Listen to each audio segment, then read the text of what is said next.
Hello everybody. My computer is being very slow. So anyway, we're gonna start with some exercise, okay? Because the back of my neck is kind of stiff or a little bit sore. I guess it's been a while since we did any exercise. So we're gonna start with exercise, okay? Some stretching. So I'm gonna bend over backward for you, okay? I'm gonna bend over backward for you like this. Oh, oh, ooh. Ooh, and the other way. Ah, ah, ah. When I do stretching, I show no mercy, okay? To my body. I show zero mercy. Zero mercy. Ah, oh, ah,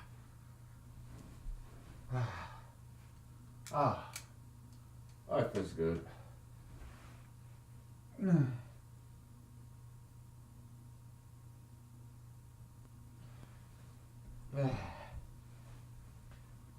Oh, strong body, strong mind, okay? Oh, oh that's good. So that's stretching. How about some muscle exercise? We haven't done this like forever.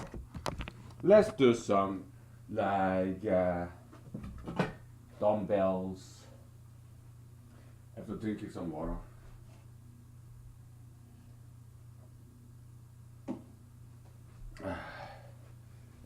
Let's do some dumbbells. Ah, forward.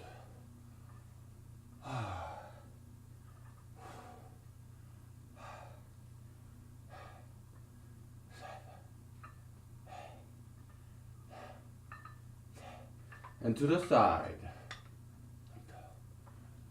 3, 4, 5, 6, 7, 8, 9,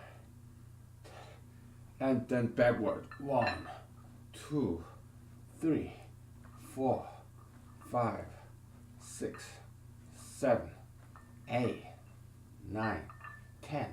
Then shoulder. 1, 2, 3, 4, 5, 6, 7, 8, 9, 10. Then Arnold.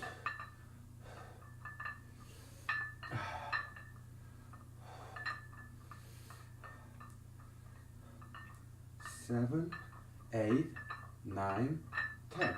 Ah, oui. Oh, boy.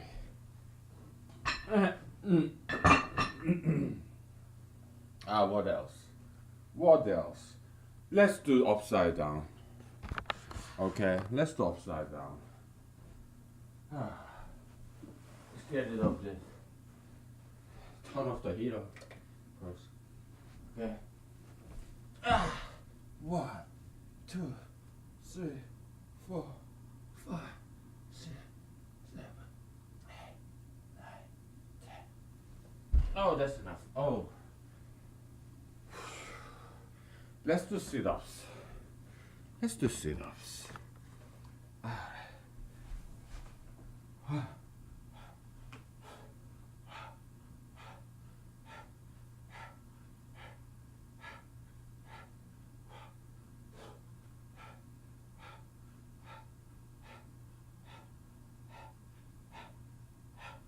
Okay.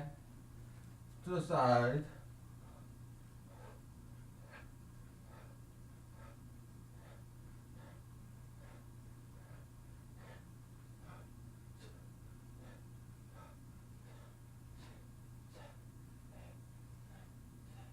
The other way.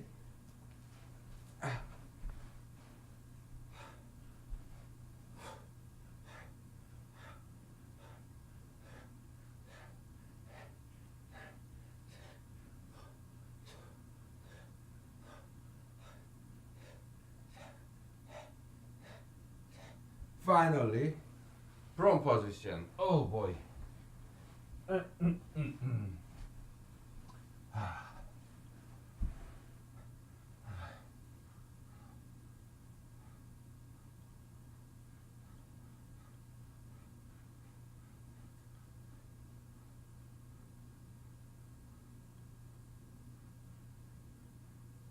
Ah,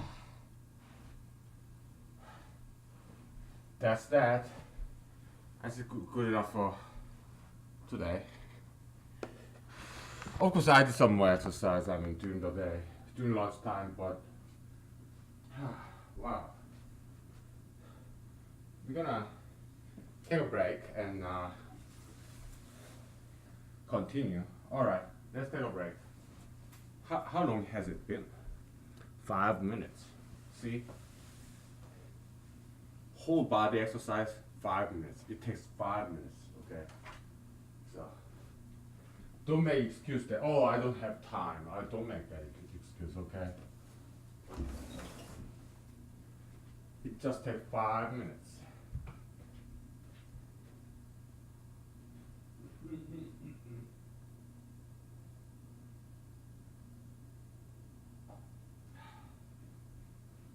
Ah.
Okay, we're back.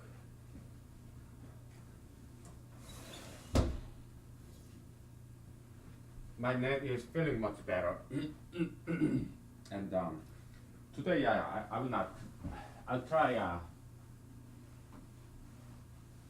to not laugh out loud, because if I do, I'm gonna lose my voice again, and I'm sick of it. I lost my voice twice already this week, so boy. So please, don't make me laugh. Don't make me laugh, please.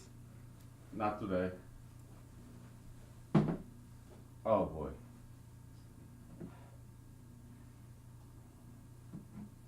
I'm trying to pick a drink.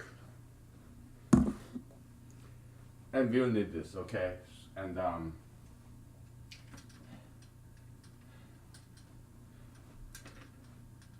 about like this? I'm trying to avoid that glare, right? Can I have glare? How about that? Sure.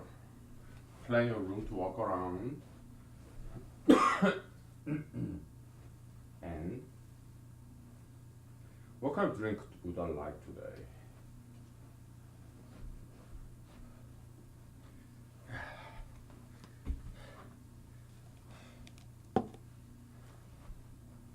Sure. Some of this. Oh boy. So happy Thursday, everybody.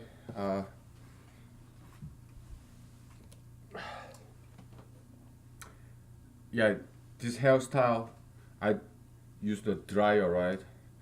I'm not saying it's a good hairstyle. I like it. It's kind of funny, funky kind of. So after I take a bath in the morning, I use a blower dryer. Then I freeze it with a hairspray. Okay, that's what I do. Easy stuff. So we'll continue on this planetary humanology. It turns out to be very fertile ground for humanology. So let's say, well, I'm running for president. Okay, I'm already official candidate for United States president in 2020. Okay, general election. Okay, so I am running for president. Let's say, hypothetically, okay, I become very famous this year. It has to be this year, right? Or next year. It has to be some year, right?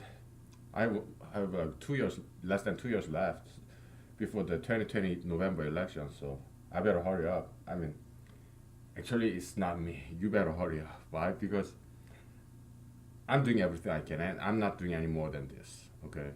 This is my presidential campaign. I'm letting you know who I am. Actually, you don't need to hurry up because you don't have to do anything. All you gotta do is that come November 2020, you just write down my name. Yeah, you will have to memorize how to spell my name, but it's not gonna take 2 years for you to memorize. My name isn't that long, okay? It's a Korean name. It's a transliterated to English. Transliterate. Transliteralized.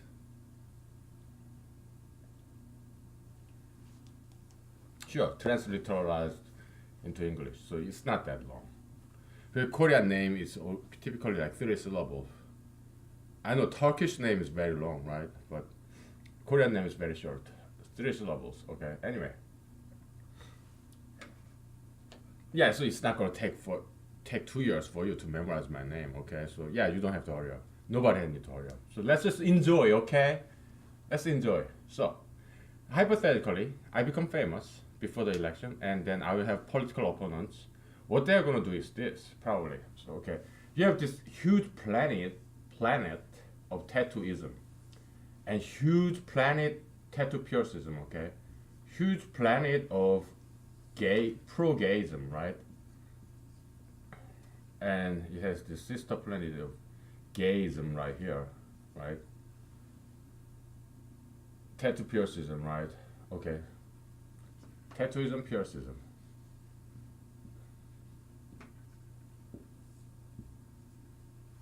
Okay, and then you have huge planet of what? What are some other evil ideologies?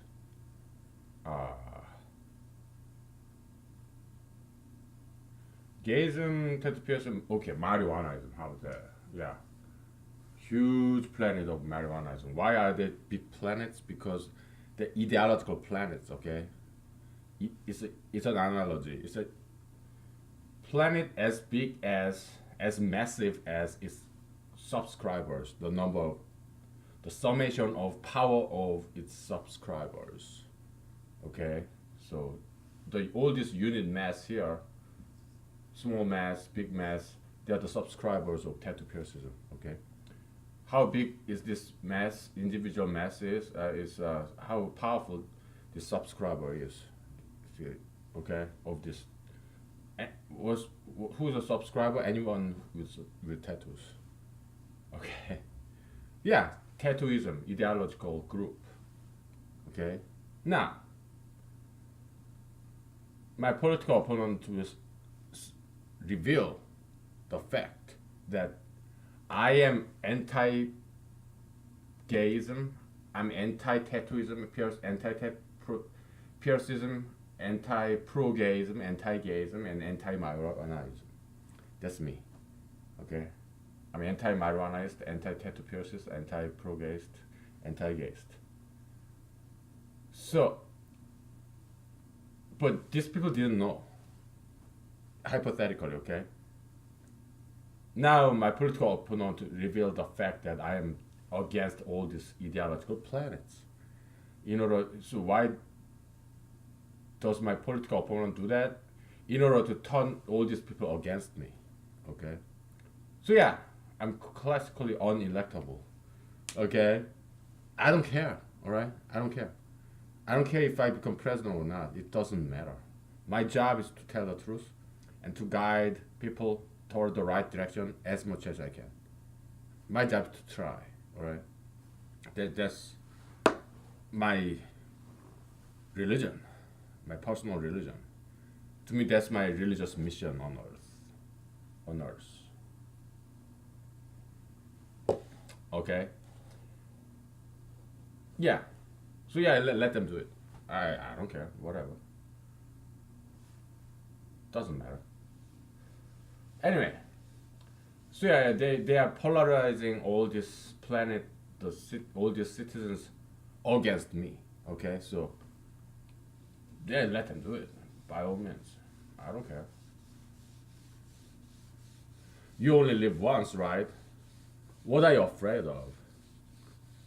Who is trying to kill you? I'm not afraid of anything. Yeah, Jesus said, yeah, do not be afraid of people who can hurt your body, afraid of God who can hurt your soul. Okay, so yeah, I live Jesus. I actually do what he says. Okay, so.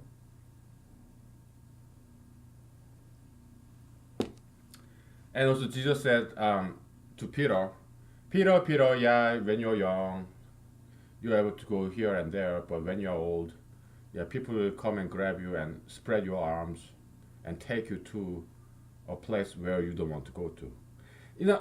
Now I kind of came up with some nice interpretation of that. Because in humanology, we don't interpret Bible physically, like literally. We interpret Bible metaphysically. Okay, so it's not a physical crucifixion, not a physical execution, like physical death. No, it's a metaphysical crucifixion. And looking back, yeah, I have been basically being picked on. Okay, being picked on, being bullied, or being picked on. Yeah, this is kind of persecution. Okay. Now I realize that's kind of like metaphysical crucifixion. So, like couple of weeks ago when I went to vacation trip, yeah, there's this criminal couple, right? Yeah, they give me a very hard time because I mean they I don't even know how to say. Yeah, they conspirators. Okay, they conspired to trap me like that because I didn't even have her phone number. Okay, because we broke up. We had one date. That was it. Okay. And but everything was planned. So they came to my town and they arranged this meeting between her and me.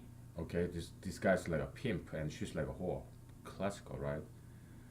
And then she and I exchanged numbers. She pretended she's a single woman and she was not.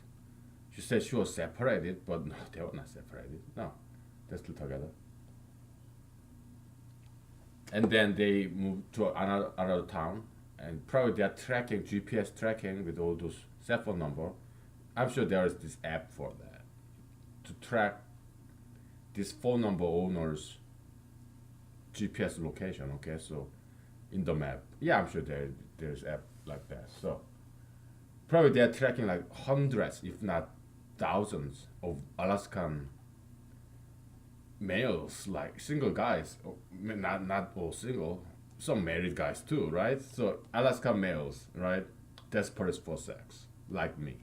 Yeah, I'm sure they're keeping track of location of hundreds, if not thousands, of guys like me. And I happen to be in that town, and yeah, it's been about 3, 4 months, so my memory is hazy. I don't remember what I texted or sexted, and so they were, yeah. Oh, look at this guy. Yeah, he's far away from town. So yeah, hey girl, text her, arrange a meeting with him. So yeah, I was about to leave that town and come back home, and I got this text message. "Hey, who are you?" And she would say, "Oh yeah, don't you remember me? Yeah, please unsubscribe." I thought it was some kind of telemarketer or something. And she mentioned like where we met in the restaurant. So oh yeah, now I remember. Okay, let's meet. Okay, 'cause I thought she was horny or something. What a coincidence, right? But it was not a coincidence. It was all planned. Okay, so they goes to some other town, and they kept track of all the guys that she met, right? And that one guy happened to be in that town after like 3 months, business travel or vacation trip, and then yeah, he lets her call him, me, and then in that morning. So and we meet in the middle of nowhere, okay, in that town, outskirts of the town, and then she drives and he gets out of the car and he plays this character of angry husband. Oh, how dare you send my wife this texting, and why are you here? Yeah, I'm just taking vacation in this town. Oh no, you followed her here. You followed her here. You're a stalker. So you know what? I'm gonna call the police and I'm gonna uh, report you as a sex offender, registered sex offender, whatever. You're trying to rape her. Like, what? Yeah, they're criminals, okay? So they make up all the stories and. But hey, maybe you can give me 1,000, then all this will go away. Okay, here's 1,000. That's how it ended. Okay. But yeah, but yeah, I gave them money, $1,000 in cash, because I just wanted to get out of there, and also at the same time, yeah, I guess I was not careful, and to me it was repentance money. Anyway, but to me that's like metaphysical crucifixion. Okay, I hope they repented. I hope they repent and not do that kind of criminal conspiracy ever again. I hope they repented, so that my metaphysical crucifixion saved them and it didn't go to waste. Okay, I pray for them, so that my metaphysical crucifixion, yeah, I suffered $1,000, and he and we were haggling out in the cold, and it was far North Alaska. It was very cold. We were out there probably like 30 minutes because he was working to haggle milk money out of me. So yeah, to me it's a metaphysical crucifixion. Okay, so I hope it led to their repentance. Okay, because he and we did talk about Christianity. Okay, we did. Okay, I say I am Christian and I think I have sinned, because later on our relationship kind of warmed up. Okay, because I mean I was of course kind of playing along because I kind of thought, yeah, these guys are like frauds, total frauds, con artists, but maybe I can take this opportunity to make them repent. Okay, I hope they repent and I hope they get good jobs, and so that they don't have to rely on this criminal activity. I hope so, so that otherwise my metaphysical crucifixion would go in vain. Not in vain exactly, because I was prime beneficiary of that, in a way, punishment, because I guess I used to trust women too easily, and also maybe I wasn't very nice to women, the women I met online. Maybe I was rude to them, mean to them, maybe overly sexual with them in texting. Yeah, so I don't do that anymore. Okay, so I mean, I still do online dating, but I'm nicer and not like sexting or anything. No, I don't do that anymore because I learned a lesson. Okay, so yeah. Okay. Anyway. Okay. What else? Oh yeah, time and I think it could have been Schopenhauer or Kant. I don't know, but there are two kinds of arts: temporal arts and spatial arts. Like fine art, sculpture, painting. They are more like spatial arts because it's change in space. At the same time, okay, you have time axis and space axis. Okay, in given time, let's say time equals 1, okay, you have all different space coordinates. You have 2, 1, -1, -2, okay, in a given time, okay. That's spatial art, fine art, sculpture, okay. Why? Because you have a painting, okay. You have painting, and there's this what mountain, and there's this nice sun, right? It's a painting, okay. You have nice house, and there's you. Yay!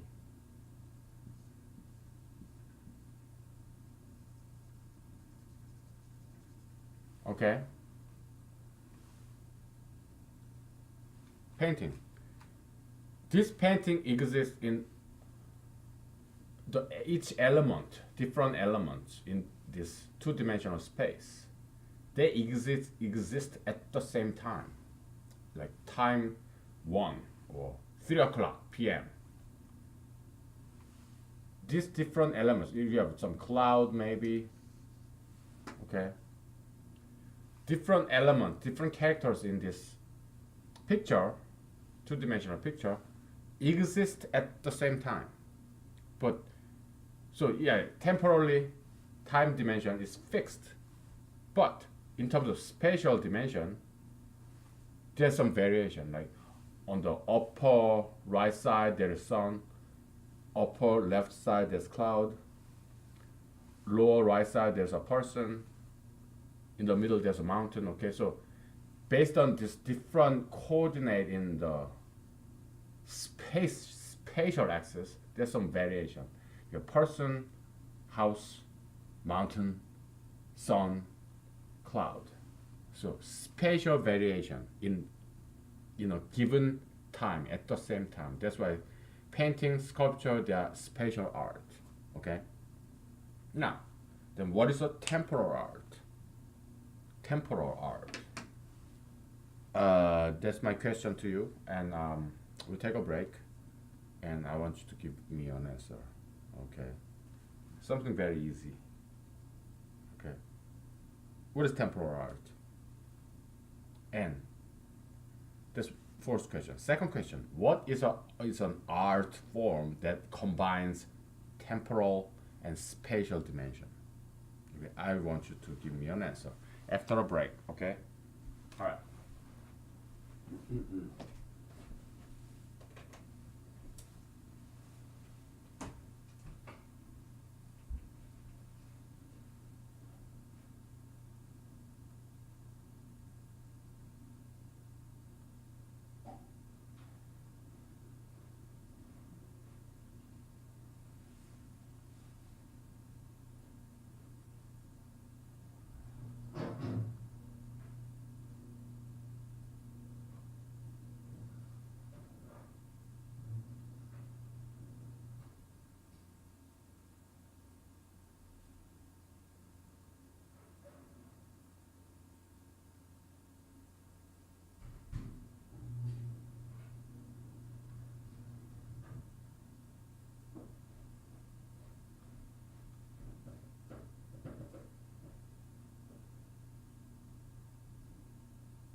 Okay, we're back. Yeah, I guess I'm still on the recovery mode of my voice, so we may have to end this early today. Okay, again, because I'm still on the recovery. Yeah. So what is temporal art? Before we erase this, let's rewrite, reconstruct this partially erased coordinate. What is temporal art? Do you need more time? I guess I need more time because I want some drinks.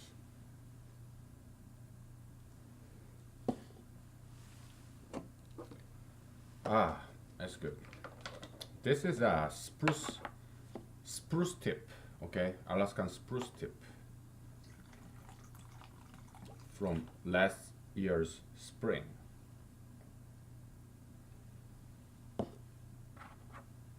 They make tea out of this, but well, I don't drink tea, so I drink vodka.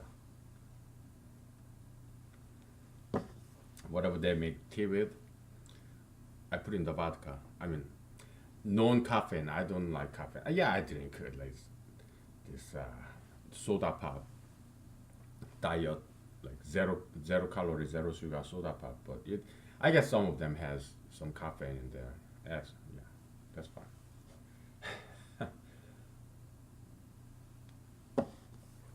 So what's temporal art?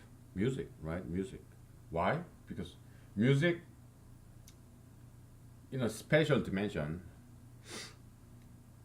it's just one dot that's traveling through time, your ear, right? One dot, your ear. Okay, two dots. Okay, but there's this temporal variation of rhythm and melody, okay, along the timeline. Okay, but it comes from one source, your speaker.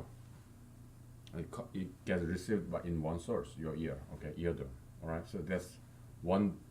That's a temporal art. Then what is spatial temporal art? There are several. Can you make some example? Give me some example. Spatial temporal art.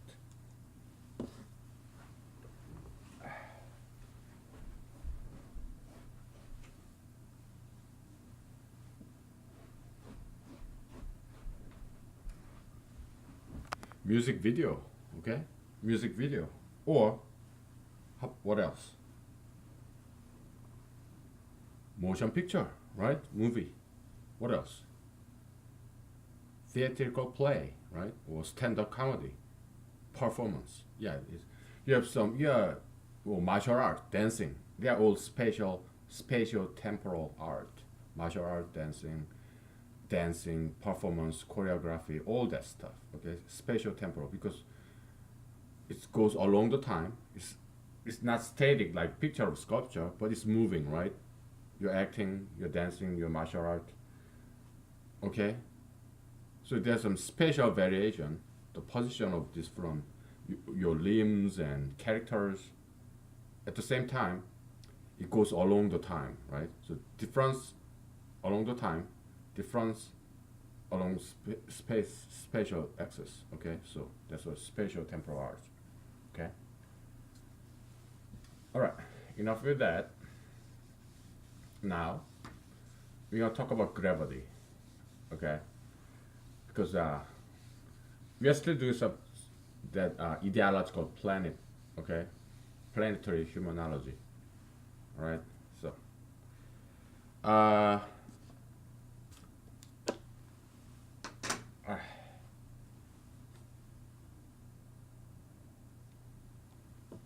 It's a fertile ground, okay, so greener pasture, plenty of things to eat. Land of milk and honey, okay.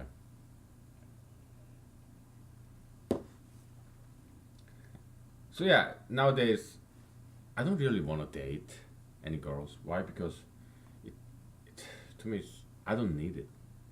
Because I have this humanology. It's like having a baby or pet.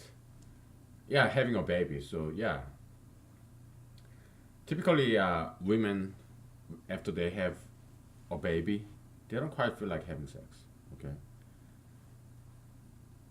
I guess I'm kind of like that now. So I gave birth to this humanology, and now I'm nursing this baby, watching it grow up, and playing with it, spending time with it. So I don't quite want to have sex. One joke. I hope I don't laugh out too loud because I don't want to lose my voice again. Oh, because vocal cord it heals very slowly, just like tendon of your body between tendon, between muscle and bone, they heal very slowly, right? I guess vocal cord is kind of like that. It heals so slowly. So your sense of your sense of humor is as dry as Mama Gina's vagina. Okay.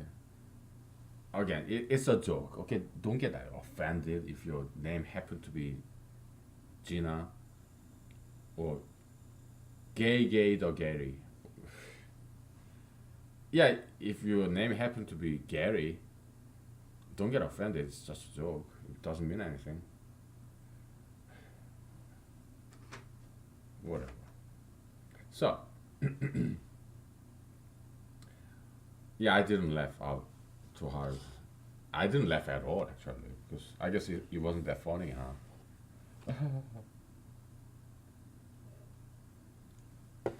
So, well, how about some more jokes?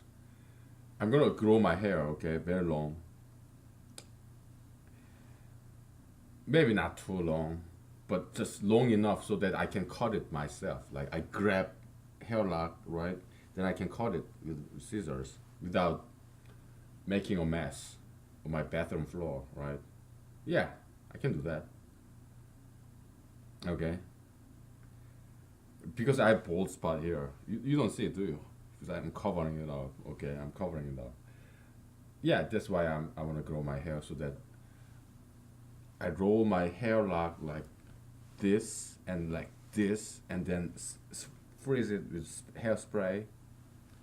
So it will look like some shit sushi roll, like some ghetto shit sushi roll. Like, voila, my bald spot is covered. It's like perfect crime. It's not perfect crime. I'm sure people will know this, that I'm trying to cover up something, but it's not a crime. I didn't do anything illegal. Just trying to cover my bald spot. Oh boy. And also, those two couples, right? And there's one couple, the criminal couple that I met in the vacation. I mean, I didn't do anything illegal. I wasn't stalking her. I got rid of her number. I was surprised that it was her. She still has my number. And I didn't recognize the number because I got rid of her phone number from my cell phone, okay? I didn't want her, okay? She's not that attractive, actually, okay? No. I was just desperate for sex, that was all. And she wasn't attractive kind at all, okay? If she was white, so what? She isn't like obese or anything. But she's like sleazy and all, like spent and beat up. Oh, she was not attractive at all, okay? I was not attracted to her. I mean, after I met in the first date, I was like, oh, not again. So she put a picture of her, what, 20 years ago or 10 years ago, or it could have been somebody else's picture. Okay, who knows? But yeah, but I was nice to her, and this guy tells me, oh, yeah, you're Asian, but she's white, but she was nice to you to date you. My goodness.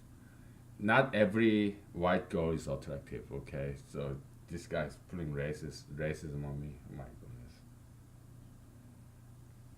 He was a white guy too. Okay, so yeah, white trash, right? White trash. Oh, I've suffered this kind before. Okay, horrible. Anyways, why am I talking about this couple? There was some reason. I forgot. Doesn't matter. It was an interesting encounter actually. Yeah, I don't regret it ever happened because it made me a better person. So, and also I helped them out, okay, because they needed money. I just hope they repent and don't resort to crime ever again. It's what I'm praying for. Like Jesus said, do not hate your enemy, pray for them, right? Yeah, I actually do that. I do what Jesus tell me to do. Anyways, so we are still doing planetary humanology. Okay, so gravity, right? You have planet, right? Big planet. Let's say tattoo piercism, okay? And it has big mass. What is mass? Uh, if everybody's power is equal, just number of people who have tattoos in the world. Okay, that's the size of tattooism. Okay, but actually it's the summation of power of people who have tattoos. Okay, because if you have big celebrity like some athlete in the NBA, or you're a football player and you have big tattoos, then you have big influence. You are a huge addition to this tattooism planet, ideological planet of tattooism. Okay, it's a group. We used to think of tattoo as a group. It's a set with a set of rules. Group, what is group? Members and rules. That's a group. Okay, but now there was a mathematical definition of an ideology. Okay, ideological group, ideology as a group. Now we are doing physics. Okay, so group ideology. Once we defined a group as a set of members and set of rules. Okay, what is the rule of tattooism as an ideology? Okay, ideology. Okay, ideology is a group, and which is a set of members and set of rules. What is the rule? Thou shalt have at least one tattoo. That's the rule. That's the one and only rule that tattooism has. Tattooist ideology has ideology of tattooism. Okay, it has only one rule. Okay, thou shalt have at least one tattoo. Okay, and members who follow that rule, people with at least one tattoo on their body. Okay, they are the tattooists, the member of tattooism as an ideology. Okay, that was the mathematical definition. Now, then physics. Okay, so we have this planet ideology as a planet. Okay, you're a powerful person and unknown people like you and me, most of you, some of you, unknown people. But there are many of us who are not celebrity. So it adds up and it becomes very big. Okay, look. How many people have tattoos on this planet? Probably maybe at least a billion, right? A billion people have tattoos. Okay, so that's the size of this tattooist planet, ideological planet. So now in physics, on ideology we define it as a planet, okay, where the planet, okay, so the mass of a planet is equal to sigma power of a member where member belongs to this planet.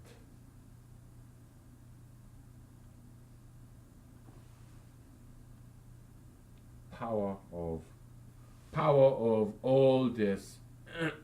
It's not P0, okay, it's PO, shorthand abbreviation of power. Okay, I call it PW. Okay, come on. Power. Okay, power of this member. Oh, shoot. I'm sorry. I panicked, okay? I panicked. Oh. I panicked. I'm sorry. I accidentally kicked this. Because I don't know how to repair this thing, okay? Do you?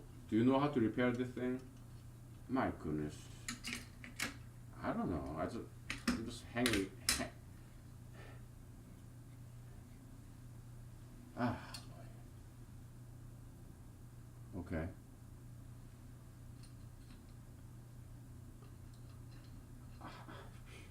How do you do this?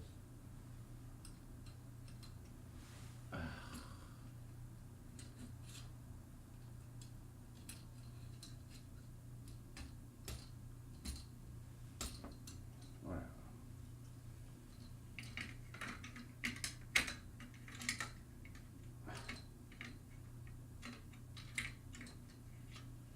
I don't know how to do this. Ah. Oh.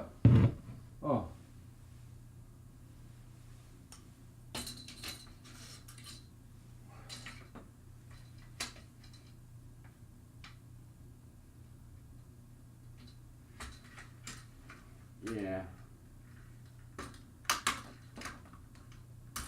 I don't know. I guess I kind of got it, huh? Whatever. It's not that important. It's not that important. I don't use this as clip. I don't hang anything up there like paper or anything. So as long as it doesn't fall down, when I accidentally hit it, it's all good. What time is it? Okay, about 1 hour. So yeah, it looks ugly, doesn't it? Yeah, evil ideology or tattooism. We're like tattooing all over this evil planet. So yeah, haha. Why don't you get the taste of your own medicine, your tattooism? Jokes on you, man. Not man, ideology. Jokes on you, ideology.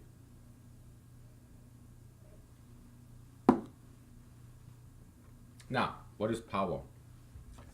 Power of a person, of an individual, I, is the summation, is a recursive definition, okay? A summation of power of your friend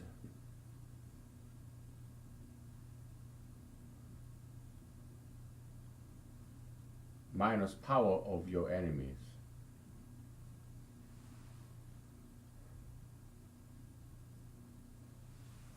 F belongs to the set of friends, and enemy belongs to set of your enemies, okay, of this individual.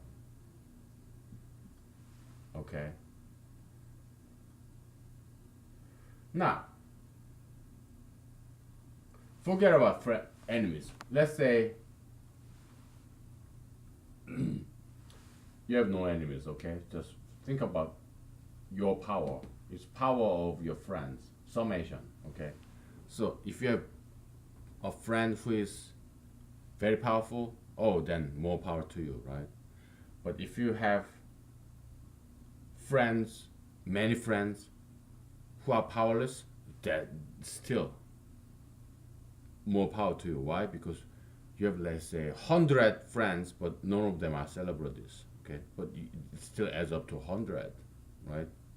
And let's say you have one powerful friend, and that friend have 1 million friends, because he's a very, very famous person. Okay, yeah, then that's a lot, right? So that's what it is. Okay. Yeah. So the number of, but if everybody have equal power, what is power of you as an individual?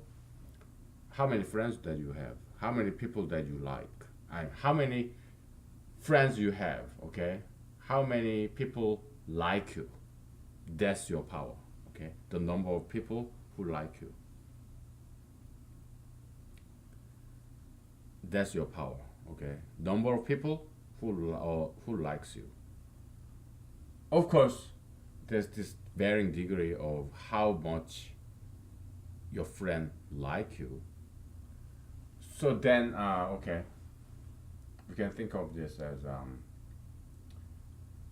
how much this person like you. Okay, so we are being mathematically very loose. We are not being strict or rigorous because we are dealing with some conceptual level. Okay.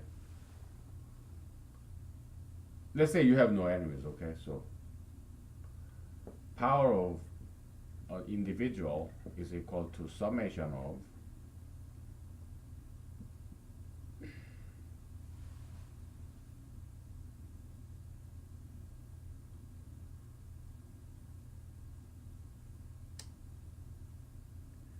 each of your friends. Let's say we're going to divide this into two. How about influence? Okay, influence of your friend times how much this person love you. Let's say affection. Okay, affection. Yeah, how much this friend love you. What is the amount of affection of this friend towards you?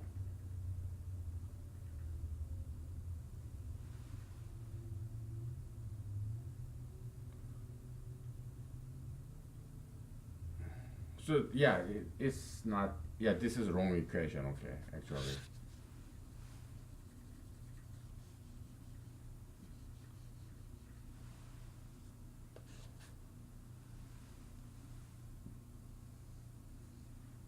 Minus influence of your enemy times animosity.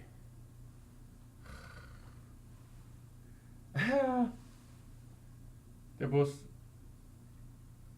start with A, so affection, okay, and animosity. Can you read all this? Oh, where's my glasses? Can you read all this? You kind of can, right? I mean, you don't have to. It's not necessary. You see my face, so yeah, you can read that. Sure.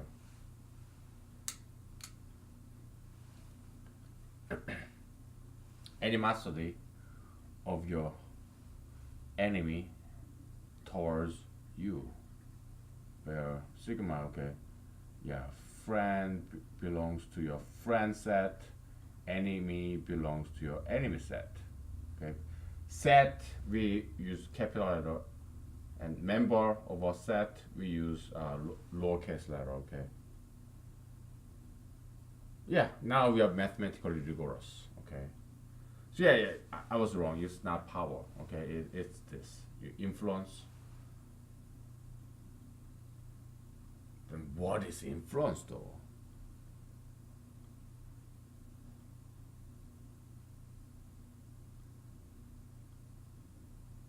How do you define influence? Affection of your friend towards you, yeah, it can be just +1, +5 is a scalar. Animosity, +1. We are just doing quantity, okay? Yeah, we can define animosity as something negative, right? So animosity can be -1 or -10. How much this enemy of yours hates you, okay? Okay? What is affection and animosity? Actually, is you know what? We can combine these two terms. Okay. Opinion, because opinion of a person towards you can be either positive or negative.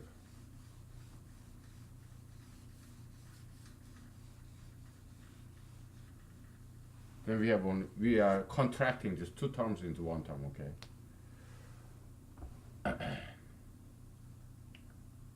Influence of, let's say, X, random person, times opinion of X towards you, an individual.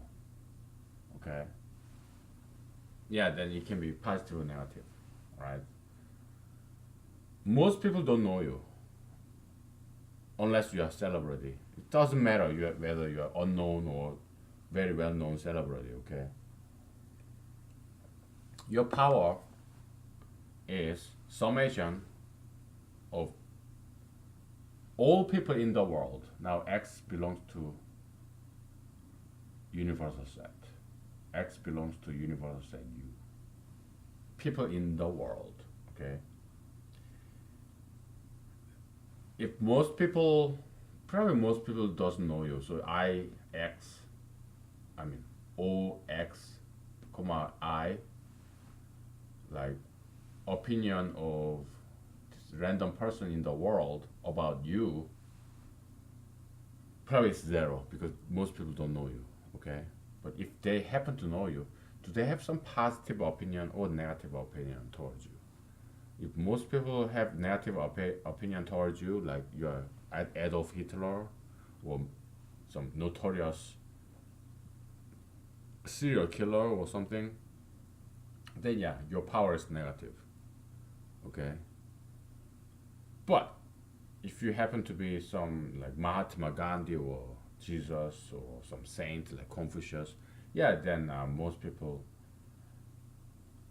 have positive opinion about you, so you're more power to you, okay? It's summation of plus and minus, okay? So, but also it takes into account of influence, okay? Like if some big person, actually, you know what? Influence is same as P, power, okay? So yeah, it has to be recursive, okay? It has to be recursive. Now we have some mathematically rigorous definition here, okay? This is the correct definition of a power, all right? It has to be recursive, the definition is. Just like, in the mathematics sequence, right? an plus 1 is equal to what? an plus a plus 3, right? But you have to define like what is a0 is equal to 1, right? Then what is the sequence? Let's say a1 is 1, okay? You're 1 plus 3, that's a2, right? n is equal to 1, right? a1 plus 3 is equal to a1 plus 1, a2. So a2 is what? 4. What is a3?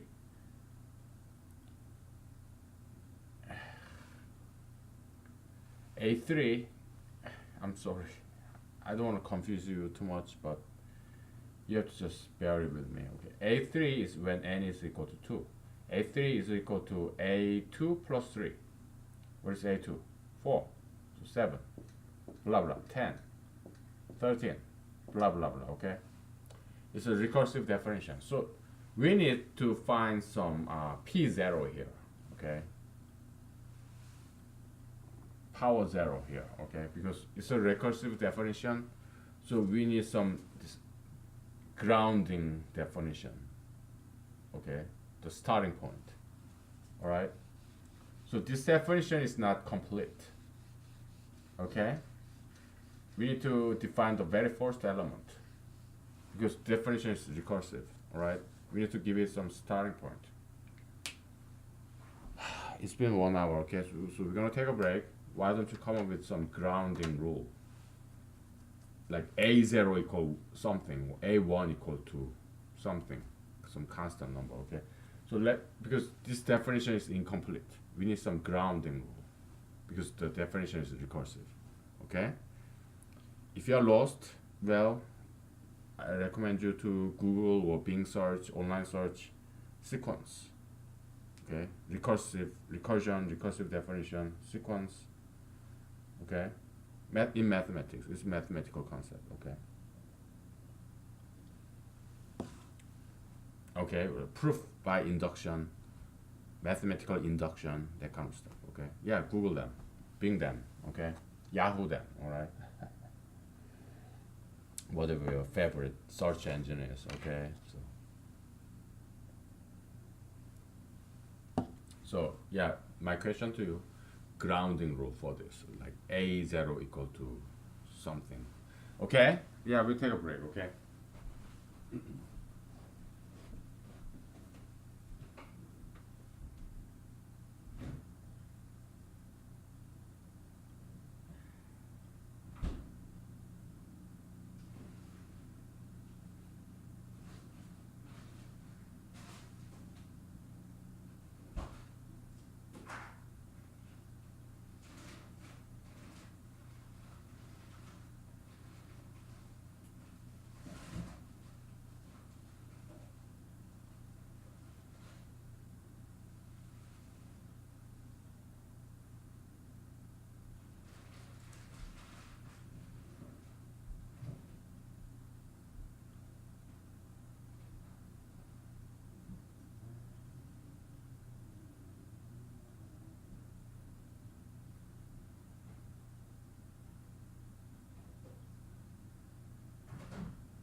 Okay, we're back. Sorry, I gotta.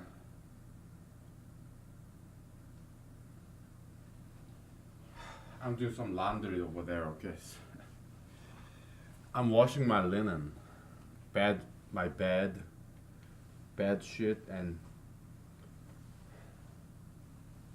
what blanket and whatnot. Okay, it smells bad, so I had to ventilate the room and. All right, so we got. Okay, so what's your answer? Do you have any answer for this? Because I don't. I don't have the answer for it yet. I have to think about it. What would be some grounding rules, starting point of this recursive definition, so that we can continue, move on? I don't know. I have to think about this. Oh boy.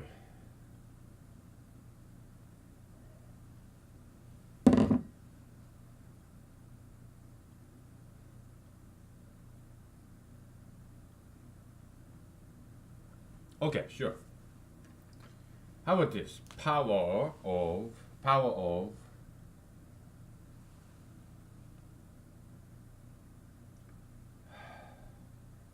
a person X is equal to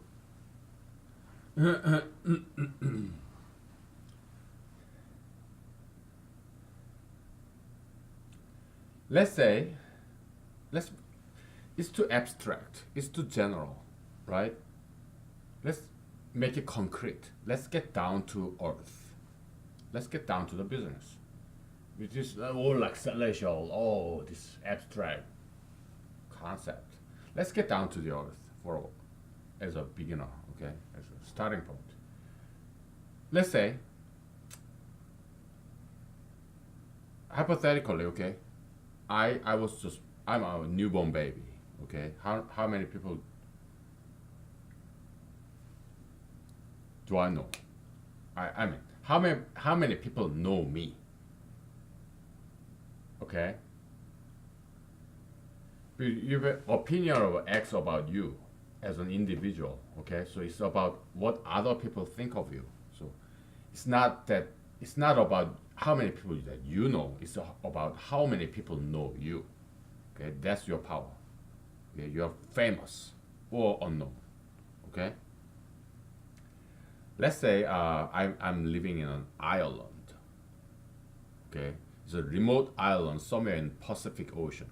Okay, in the beginning there was nobody in this island, and let's say my parents they came to this island.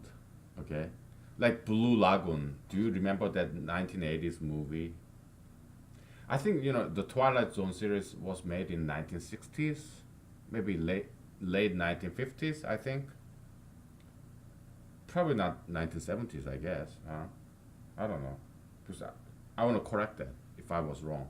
I thought I mean I said Twilight Zone in 1970s, but I think it's earlier than that because it's black and white. 1970s they were having this color television series, so it's black and white, so it has to be 1950s or 1960s. Okay, Twilight Zone. Okay, okay. Let's say I'm a character in Twilight Zone. Okay, so let's say my mom and my dad they went to a remote island, just two of them. Okay, and they gave birth to me. Okay, in that island.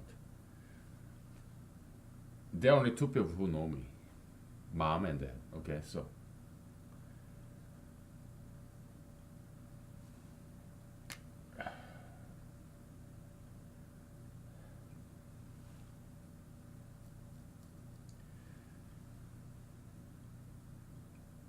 it's not quite working. Okay, let's say this. Okay, because my mom and dad, I mean, many people know them, right? Before they moved into this island, right? So it's not quite working.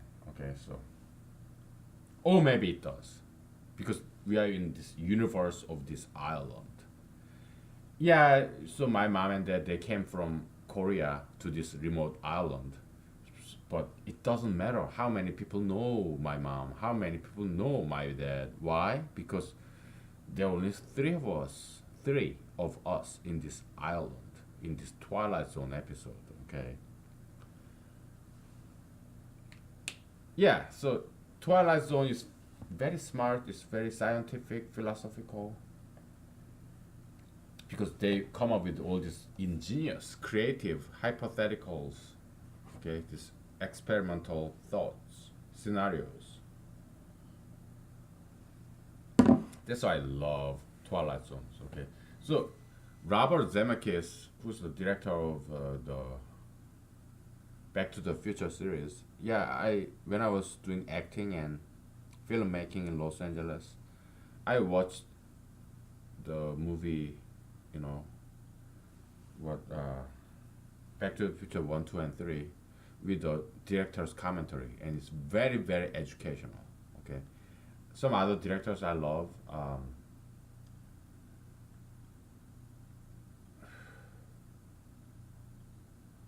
Who's that director for Alien 2 and Terminator 2? Uh,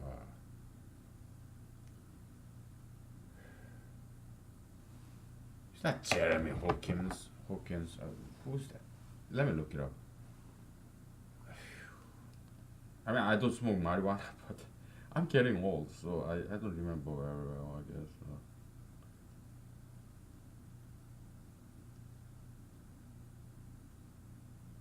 Who's the director? James Cameron. Okay, yeah, he's fantastic director. James Cameron and Zemeckis. Robert Zemeckis. He also directed Who Framed Roger Rabbit, and also what's that? Ping Pong, Vietnam War, Forrest Gump. Right? I like that movie. It's just that I didn't like the sex scenes. It's disgusting, right? Oh my goodness. I didn't like all the sex scenes. Okay, like oh, it's just disgusting. I don't know.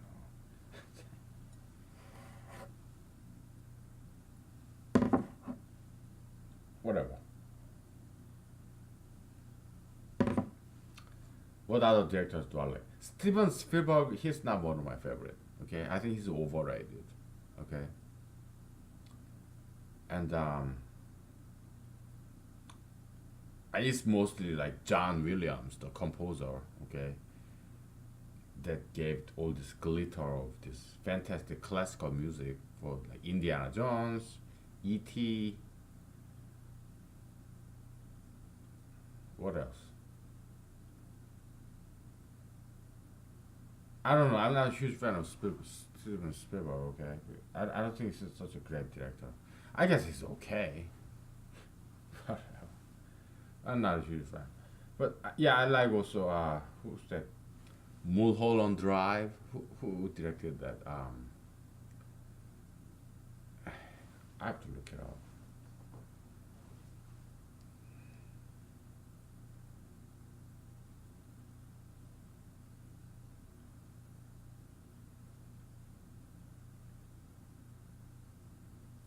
Who is the director of that movie?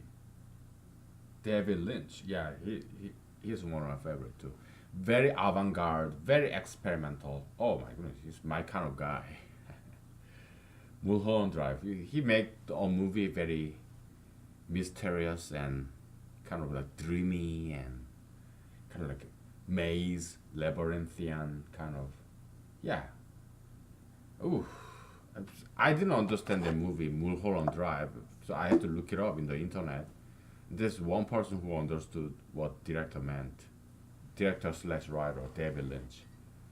So, oh, now it makes sense. Okay. I wasn't that smart. This person in the internet blog, yeah, that person helped me understand what this movie is about. Fantastic, right? Yeah, they're all American directors. I also like some Chinese directors like Chang Yimou and some others that I don't know the name of. Some Italian directors, yeah, French directors, yeah, some of them. I just don't remember their names. Okay.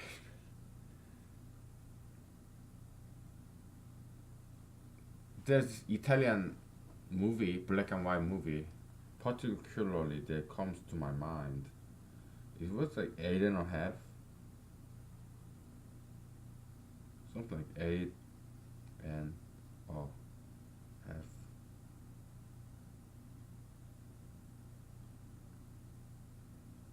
Yeah, 8.5. I think it's an Italian movie. I think Federico Fellini.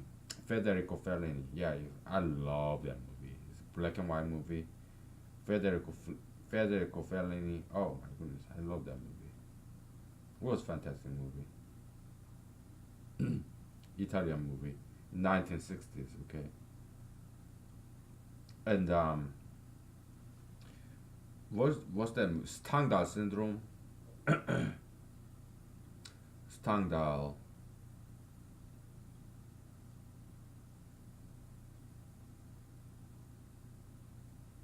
Stendhal syndrome. Yeah, so 8.5 is by Federico Fellini, Italian 1963 movie. Very avant-garde. I love that movie. Black and white. Stendhal syndrome. Stendhal syndrome. The movie.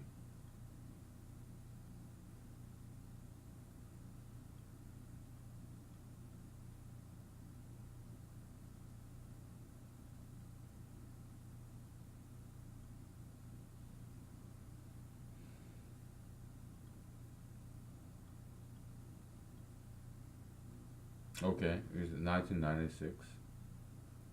Just before I left Korea, South Korea, for America, when I was still in high school in South Korea. Stendhal syndrome.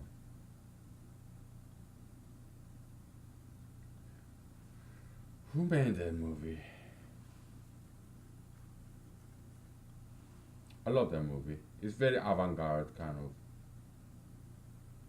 Dario Argento. Who made? What country is this from?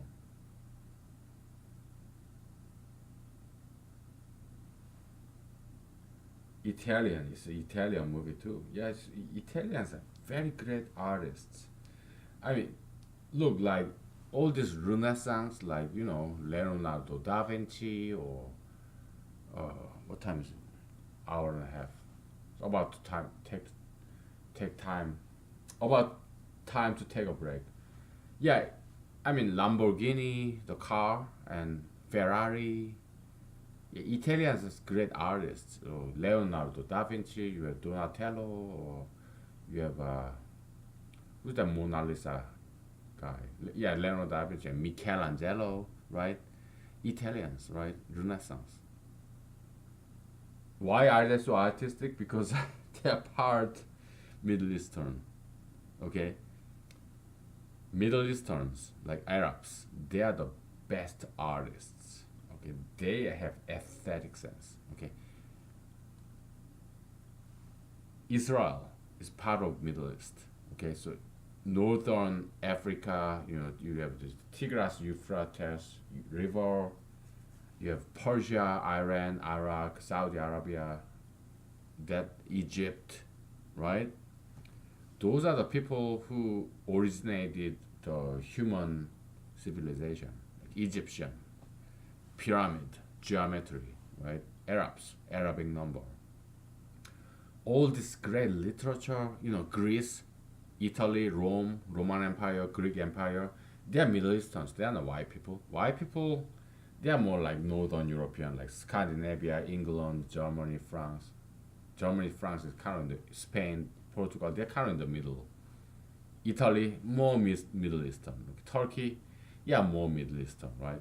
So yeah, Ottoman Empire, you have all that. So up north, that's like Europe, white people, Caucasian. They're far north, like Scandinavia, okay, part of Germany, part of France, part of England. People with blonde hair and blue eyes. Yeah, those are white people, right? But lower Italy or Greece, they are browns, okay? They are not white people, okay? Anyway, let's get back to before we take a break. Let's take a shot at this, okay? So like, okay, my mom, my dad, yeah, let's say hypothetically in this Twilight Zone episode, hypothetically, okay, they go to remote island. Now it's the universe of this course, okay. It does not matter at this point because there are only three of us in this island: my mom, my dad, and me. Okay, so it does not matter how many people know my dad or my mom. My mom and my dad, they could be celebrities in South Korea, but it doesn't matter. Why? Because we are in this living in this small world that nobody knows about. Small island, a paradise island, somewhere in Pacific Ocean. It's uncharted territory. Nobody knows about this small island. Okay, there are only three of us. Now, what is power of myself? It's we are just doing this in conceptual level. Okay, power of me, power of I, me is there are only two people who know me. Power of my mom plus power of my dad.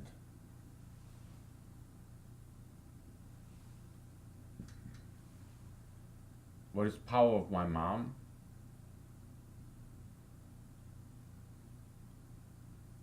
The number of people who know my mom. Power. I know my mom, right?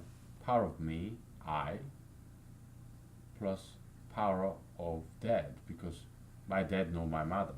Okay?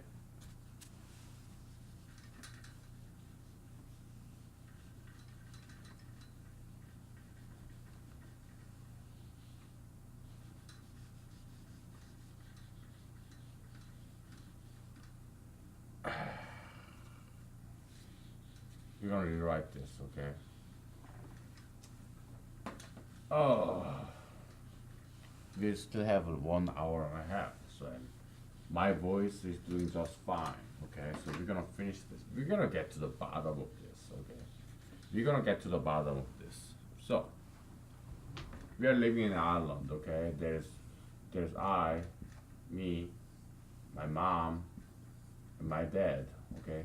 Three of us in this island. Power of I, okay, well, that we should not use capital letter because it's just individual members. It's island, okay? It's mom, dad, and me, I. Power of me, I, okay, is equal to power of mom plus power of dad. How many people know my mom? Actually, I'm just baby boy. I'm a baby. Okay, my mom and my dad, let's say they came to this island and they slept together, okay? And then 9 months later, yeah, I was born. Do I know my mom and dad? No, no. Okay, so how many people know my mom? Just my dad, right? One. How many people know my dad? One. My mom. It's equal to two. So I don't know my mom. I don't know my dad. I'm just a baby, newborn baby. Okay, what does that tell you? Power of my mom is one. Power of my dad is one. But me, my power is two. What does that mean? Okay, oh boy. We're gonna take a break, and I want you to think about what this means. Okay, so Didn't I ever tell you humanology is something very beautiful and interesting? If you kind of know what I'm getting at, probably you're smiling, maybe you're appreciating humanology. I mean, this humanology, okay? Take a break, and if you haven't realized what I'm trying to get at with this, yeah, then just take time. We're gonna take a break, okay? Yeah, take time to think about this, okay? All right. Now we're gonna switch the side, okay? We go back to this left hand, right. Oh boy, we're gonna take a break, okay? I like this. I mean, I haven't quite thought about it this way. I mean, I knew the result, but not via this method. But this is very interesting. See, I'm learning, okay? I'm learning while I'm teaching. Like Jean-Henri Fabre. Jean-Henri Fabre was my hero when I was a kid because I loved insects. I still do, and Jean-Henri Fabre was the French entomologist. Entomologist, you know, scientist for insects. Okay, I read his biography in Korean. Okay, so my parents did not spare any money to buy me books. Maybe sometimes, but most of the times, yeah, they bought me books. Okay, so I read many books as a kid. Okay, so yeah, John and Paul famously said, "Yeah, I learn as I teach." So he was a tutor, and while he was teaching his students, he was learning something new. Okay, yeah, learning and teaching at the same time. Okay, yeah, that's what I'm experiencing now. So we'll take a break. Okay, yeah, think about this, what this means. Okay. All right.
cooking my dinner, okay?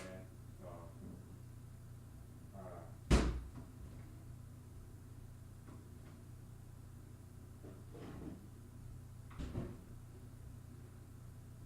you want to see what my dinner looks like? I can show you.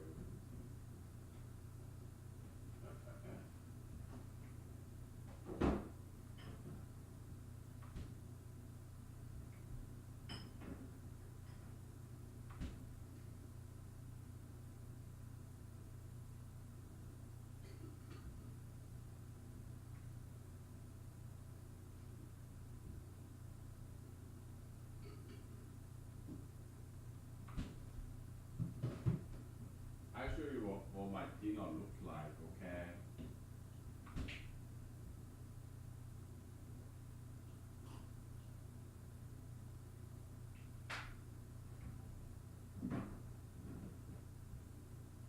Just in a second. Be patient. Nothing fancy.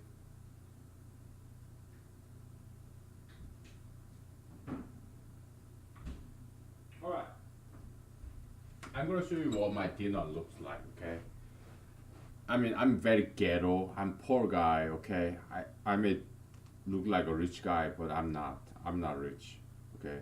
All my clothing, neckties, suit and tie is from second-hand store.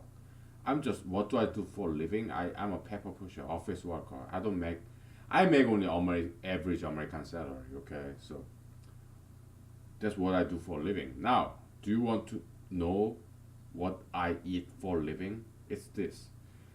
I mean, it's not pretty, okay? So just brace yourself. It's not that pretty, okay? Because I'm poor guy. I'm very ghetto. You know, prisoners, they eat better than I do. Why? Because they have cooks. Taxpayers pay these cooks in the prisoner system, okay? So me, what I eat is probably worse than what prisoners eat. But in terms of nutrition, it's better. Why? Because I eat healthy. Okay. Anyway, so here is what it looks like. Okay, can you see? Can you see? Okay. I have this shredded potato, hash brown, no sugar, no oil added. Okay. Then I have just some mustard and what the ketchups and parsley, dried parsley, dried garlic powder. Okay, some what Indian what curry powder, and at the bottom I have this chicken breast, frozen glazed chicken breast, and I have corn and I have some baby carrots in there. Okay, and I put it in the microwave for like 10 minutes and then 5 more minutes. That's my dinner. Okay. Okay, we'll be back. Okay.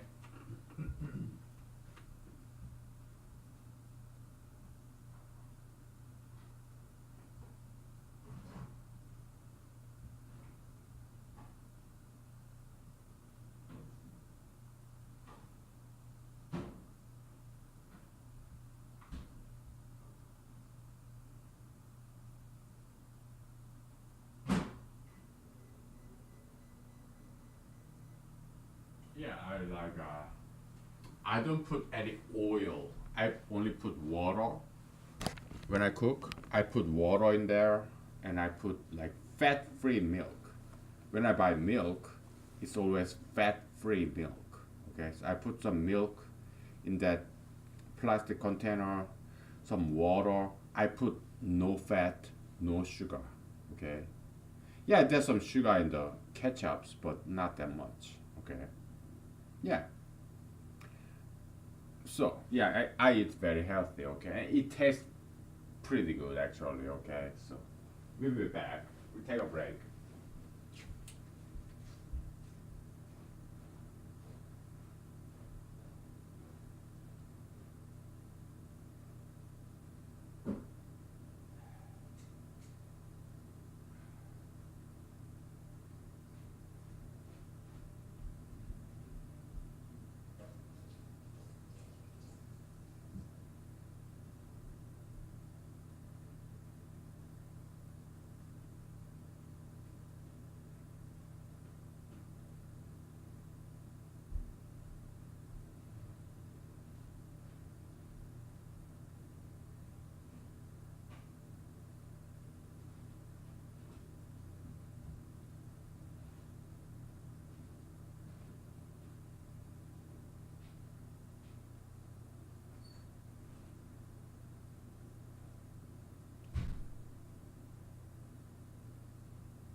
Okay. Um, we're back. All right. So what does this mean? My power is two. My mom's power is one. My dad's power is one. I'm the king. I have more power over my mom and dad. That's why when I'm a baby, I'm the king. My mom, my dad, they're like my servants. They serve me. I don't serve them. What do? I only give them orders. Ah, I'm hungry. Yeah, I'm crying. Give me food. Rock me. Yeah. Put me into sleep. Sing me a lullaby. Sing me a lullaby, my parents. Bring me food. Bring me water. When I'm sitting here like this, like the king. Do you ever see a baby? Don't they look like a king? They look at that austere look. Oh, I'm unhappy. Ah, bring me food, bring me water. Entertain me.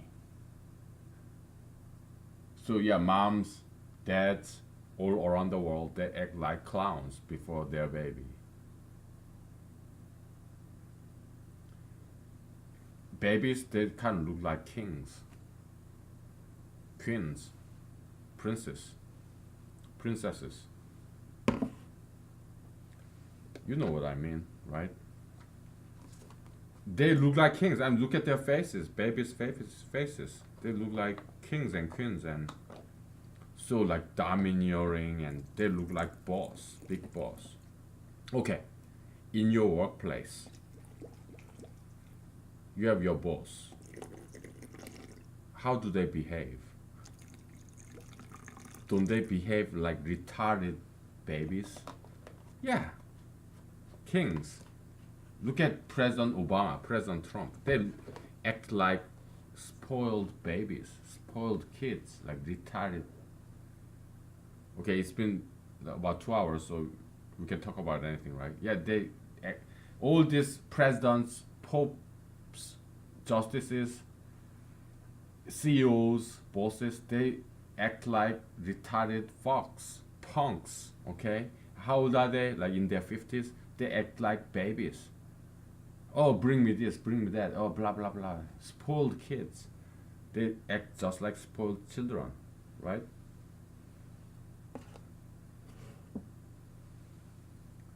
Here is this elite, the top apex predators, CEOs, presidents, congressmen, senators, justices, judges. All these people, top CEOs, like Pope Francis, like bishops, pastors, yeah, they act like spoiled children, making us do things for them. Kings, presidents, they all like that, okay? Bring me this, bring me that. Ah, otherwise I'm gonna yell, cry. Spoiled people, okay? Even Jesus was like that too. Jesus. When he was at the very height of his fame, yeah. Oh, why do you keep bringing all these sick people? I'm sick of them. How long should I be with you guys? Jesus said that in the Bible, okay? Look it up. He was so jaded. You know what? I want some exit plan. I want some prison break. I want to get out of this planet Earth. So yeah, crucifixion doesn't sound like a bad idea. So yeah, early retirement. I will suffer for one day and I'm out of here. Okay, that's how one interpretation of Jesus' crucifixion, okay? Early retirement, exit plan.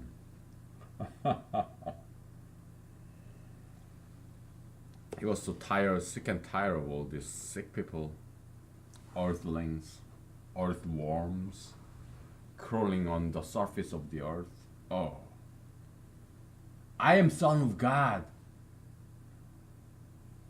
Damn it. I'm gonna go back to paradise where I used to be. I'm sick of dealing with you people, you earthlings, earthworms, crawling on the surface of the earth, planet Earth, with tiny little dot, lint, toe jam in the universe. I know how big the universe is because I was there when God created, when God, my Father in heaven, and I created this entire universe that you don't know about. I was there. I was part of that creation project of the universe. And now I'm dealing with you guys. You, what, Homo sapiens? Come on, I'm better than that. I'm going back to paradise, heaven, because you have no idea what heaven is like. Oh, it's beyond your imagination, you earthlings. I want to go back there. Why? I'm son of God. Why do I have to deal with you, Homo sapiens? Oh no, I'm better than that. I got better things to do than that. Okay. Oh, this blonde girl, young, blonde, slender, blue-eyed, fair-skinned woman without any tattoos and piercings and marijuana. Oh, plastic surgery. This beautiful girl. You think she's pretty? Oh, you have no idea what we got in heaven. In paradise, oh, we got angels. Who would make this lady look like an orangutan, chimpanzee? You have no idea, son. You go to paradise, oh, you're not gonna look at this woman twice because we got a lot. We got something a lot better than this woman, okay? In paradise, in heaven, so you have no idea. Ah! I'm trying to not laugh too hard, okay? Anyways. So yeah, this is our starting point, okay? So we got it, okay? Okay, back to your childhood. Okay, how many people know you? Okay. Okay, how many people know your mother, your father? How many people know you? Okay, that's your power, okay? And how many people know your mother? It goes trace back and back and back and back. But your mother maybe about 100 people know your mother. About 1,000 people know your father, right? So it's kind of like you trace all that back, okay? So okay, you got the idea, okay? That's enough for now, all right? Recursive definition, yeah, it's tricky. I know, right? It's enough for now, okay? You got the idea, at least on the conceptual level. You wanna go deeper than that? Go ahead, okay? Because I don't want to lose my voice, okay? You go ahead and figure it out, all right? And let the world know, okay? You don't have to let me know because by that time I may be dead or I may be too busy. So if I don't respond to you when you send me a letter or email, don't take it personal, okay? Don't take it personal, okay? It's just that maybe I'm too old, maybe I'm too busy, or maybe I'm dead. Don't take it personal, okay, if I don't respond to you, right? So, okay. Let me put some more minutes in my microwave. That's my dinner, so.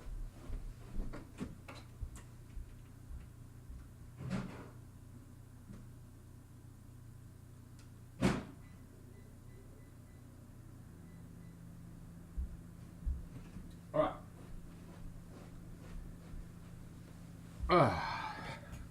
I hit this. What is this laptop sitting on? It's a bookcase actually. You wanna see? I'll show you. It's a bookcase that looks like this, right? Okay. So I hit it with my left knee. That's why it was shaking. Okay. So, whatever. Just wanted to show you. So, let's get back to this gravitation, okay? Let's start with this. Gravitational force in Newton's equation, okay, you have G times what? M1 times M2 over R squared, right? Gravitational constant is a very, very, very small number. Gravitational force is a very small force, very weak force. Electromagnetic force is by far more powerful than gravitational force. Okay, you have two objects with some gravity. I mean, some mass. 1 kilogram, 1 kilogram. Do you get to see those 1 kilogram dumbbell, 1 pound dumbbell, 1 pound dumbbell? Do you see them like attracting each other? Not really, right? Because gravitational force is very small force, weak force. Okay, but if you have two magnets, oh yeah, they get together, right? If you have electrical charged particles, like static electricity, yeah, like so magnetic force, half of electromagnetic force because they're very interrelated. Okay, so gravitational force is standalone. Standalone. Okay, anything with mass has gravitational force. Okay, the gravitational field, force field. Okay, but magnetic force, so gravitational force is very weak force. That's why the only time that we observe gravitational force is like planet Earth and us. Okay, we are grounded on the surface of planet Earth. You jump, you fall down to the ground, planet Earth. Okay, or sun, Earth, Earth, planet Earth orbiting around the sun, or moon orbiting around the Earth, planet Earth. Okay, satellite or planet and star. Yeah, that's the only time when we observe gravitational force because it's such a weak force. Why do we observe this you jumping up and coming down, or Earth and satellite, sun and the planet Earth?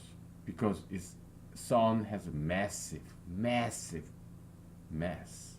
Okay, it's big. Earth very big. Moon very big.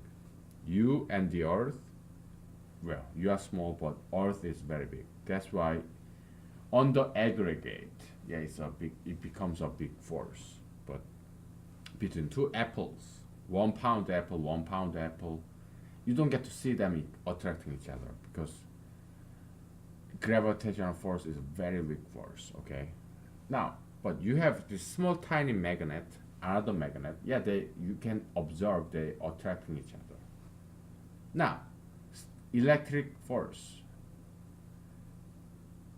like you have some lint, you just wash some linen and then you dry it in a dryer, and then sometimes you see this your sock, dry sock just got out of the dry cleaner dryer, and you happen to have this woolly blanket, and you pull them out and your dry sock is sticking on your dry blanket. That's electrostatic force, electric force, very strong force. Magnetic force, very strong force. Okay, and then you have this atomic level, weak interaction force, strong interaction force, but it doesn't really concern us. So, at least not yet.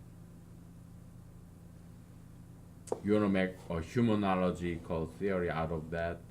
Go for it. Okay, because I don't know much about particle physics. Okay, if you know, go for it, okay? We are just dealing with basics for now because that's all I know, okay? If you are smarter than me, more knowledgeable than I am, yeah, make your own humanology theory, okay? Yeah, I strongly encourage you to. I'm not being sarcastic here, okay? Yeah, I'm encouraging. Okay, so we have this. Distance. The concept of distance is very, very, very, very one of the most challenging concepts in humanology. Okay, because distance is kind of like difference between these 2 points, difference in space, difference in time, and difference in anything, difference in opinion, your political view, difference in political view. Okay, so distance is like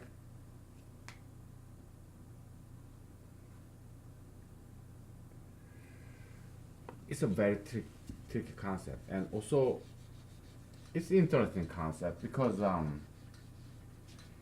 in mathematics or tensor calculus or in physics, there's a concept called metric.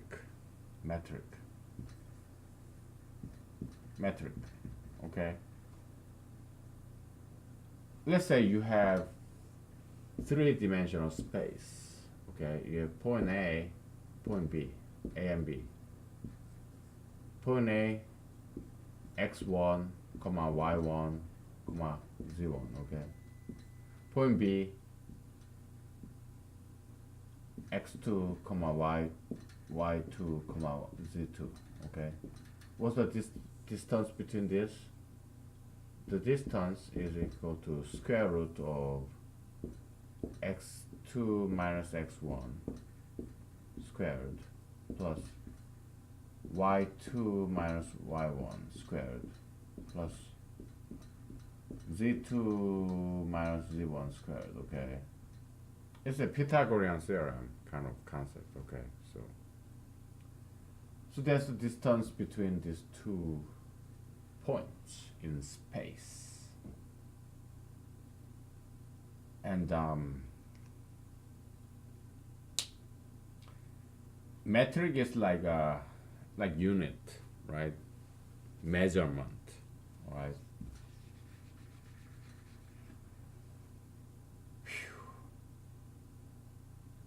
But you have square root and you square, in humanology, we can bypass all that geometrical thing, okay? We can define a new metric, brand new metric, or measurement of these the distance between these 2 points in humanological space, human space, as this.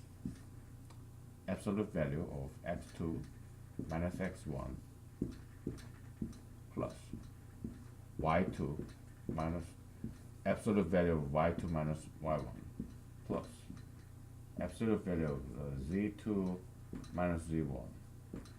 Okay, no square root, no squaring. Okay, because it's unnecessary in terms of humanology. Okay, we don't need all that complication, sophistication. Okay, we just take absolute value of the difference of each component of a vector, 2 vectors. We make difference.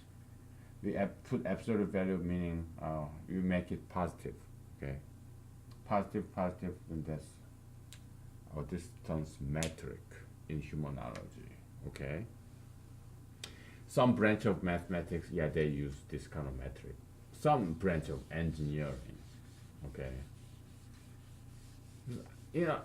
I'm quite knowledgeable and conversant in terms of mathematics and science and engineering, okay, because that's what I studied during college and 2 years in graduate school. Okay, so yeah, I'm well read in this area. So we're gonna take a break. Yeah, my voice is still recovering. Okay, I think we're gonna end up doing 3 hours. So meaning I gotta take more frequent breaks. Okay, so we'll be back. Okay, so Yeah, think about this distance concept in humanology in terms of ideology and a person. How does this ideological planet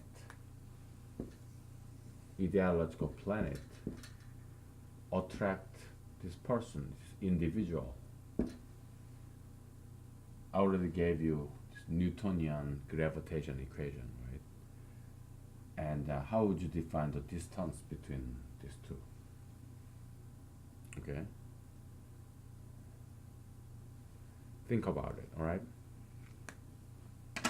We take a break. We'll be back.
Okay, we're back. So dinner is cooking. I'm still cooking my dinner. Come on, I gotta eat, right? And I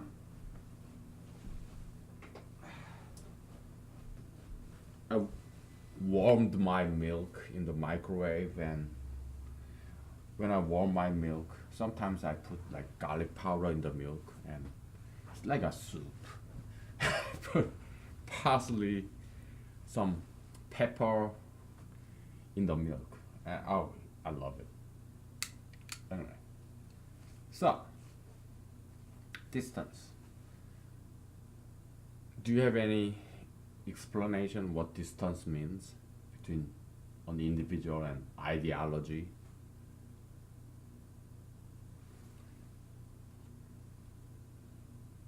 Have you given it any thoughts? I'm gonna switch out my drinks, okay? Because this, I have 4 drinks on this, on top of this bookcase, and it's kind of getting old. So I give you like 10 more seconds for this. Okay. All right.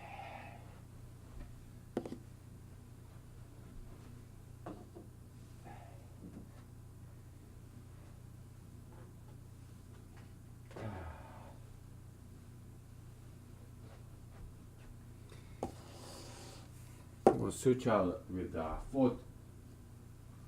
the other four, or some other 4 drinks. Vodka, I mean, like it's like what, dandelion flower from last spring, and what is this? Willow tree leaves. I think it's a birch tree leaves, spring leaves. Rose petals, wild rose, Alaskan wild rose petals, okay. Yeah. Put some vodka in there, and okay, 10 more seconds from now. 20 more seconds. 30 more seconds, okay? Don't ask me for more, okay? Because we only have like 40 minutes here, so.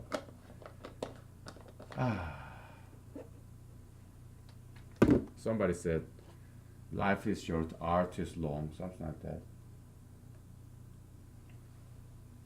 I don't care, whatever. Who cares? I don't. Alright, so, yeah, distance. Let's say you were born in 1950s. Do you think you are tattooed? Are you tattooed? Are you tattooed? Are you? I'm not blaming you. But if you are tattooed now, we are in Twilight Zone, okay? So I'm a huge fan of the television series in 1960s. Let's imagine that you were born in 1920s, so that you are 30 years old in 1950 in America, United States of America. Do you think you are tattooed? I don't think so. Okay, so you have tattoo because you are born. Maybe you are what, millennial or Generation X, or what year were you born? Maybe you are 30 now. So right now it's 2000. It's almost 2020. So you're born in what, 1990, right? 2020 minus 30, right? You're born in 1990 or 1980s, right? So you're about around 30 years old and you have tattoos. It's because you are born in this day and age. I mean, you are 30 years old now. That's why you are heavily influenced by tattooism that is predominant, influential ideology today. But if you are born in 1950s, let's say you are 70 years old, probably you don't have any tattoos. Why? Because, yeah, tattoo piercism today in 1919 is very dominant force, ideological force field. But if you are 70 years old or 60 years old or 80 years old, you have lived in an age like 1970s where tattooism was not that powerful. Okay, so you still retain the memory of 1970s.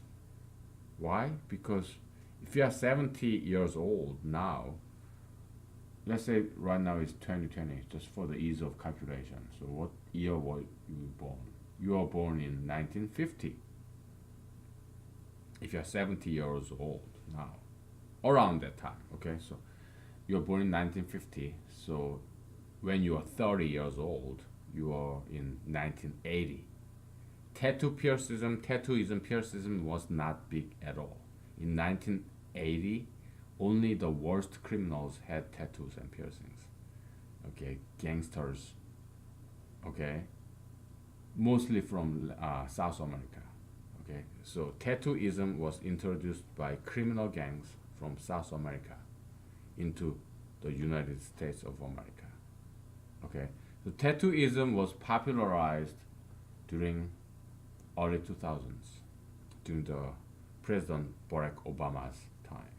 Okay, so President Obama, he endorsed tattooism. He invited this white guy, a basketball star celebrity, who's covered by tattoos. Okay, during the national speech, with all these basketball players in the background. Yeah, he mentioned he gave him accolade, recognition. Oh yeah, you're tattooed. Okay, in a national speech. That's President Obama. He has no idea what is wrong and what is right. Okay, so he endorsed all those bad things: tattooism, piercism, marijuanaism, gay marriage, transgenderism, all of it. Okay, so I'm sorry. I personally I like him. Okay, so he's a black guy. He married a black girl while he could have married a white girl. Okay, and also he does exercise. He practice healthy diet. He exercise and he smokes cigarettes and he drink alcohol. I like him. My kind of guy. Okay, but nobody's perfect. It's not fair to blame everything that went wrong with America to President Obama. It's not fair. He was just a puppet. He was just not a good leader. When the nation, mainstream of America, was wrong, he just went along with it. He never tried to correct America when it was wrong. That's the antithesis of good leadership. So he does not have any leadership skill. He was not a leader, but leadee. Okay, he was being led by mainstream, majoritarian view. Okay, whatever. He's just a human being, so well, just a human being. Okay, so.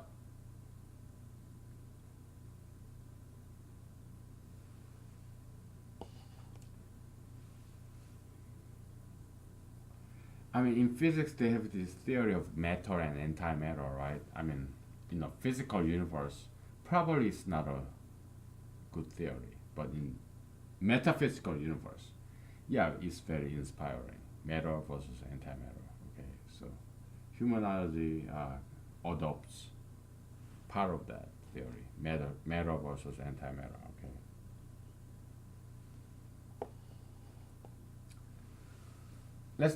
Let's say this ideology is tattooism, okay?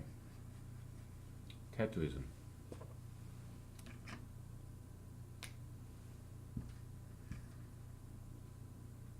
Okay. And let's say you are 70 years old, meaning you're pretty big because you have a lot of experience and age in you. Not as big as this. Let's draw this planet of tattooism bigger. Okay. Tattooism, yeah, it's a big planet. Okay. and you are 70 years old, so you got some weight mass. You have huge experience. You're 70 years old. You're born in 1950s or even 1940s, okay? And so you're born in 1950. So for 50 years of your life, from 1950 to 2000, year 2000, let's say tattooism got popularized, became mainstream since 2000, year 2000, okay? Just for the ease of calculation, okay? So for you're 70 years old. For 50 years, let's let's stop hand waving, okay? 2000 year 2000 and on, year 2020, okay? So it's like 20 years old. Let's say hypothetically today is 2020 January 1st, okay? So you have 20 years old tattooism as a mainstream ideology, okay? But you are 70 years old. Let's say you're person A, okay? You're born in 1950.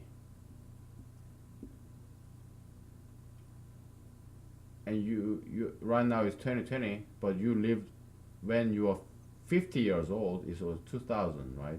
Year 2000. And then you live 20 more years, 2020, okay? So you experienced this mainstream tattooism as an ideology for 20 years of your life, out of 70 years of your life, okay? For 50 years, from year 1950 to year 2000, for 50 years, you didn't experience tattooism because it was not mainstream thing, getting tattoos, okay? So you are more reluctant by 50 to 20.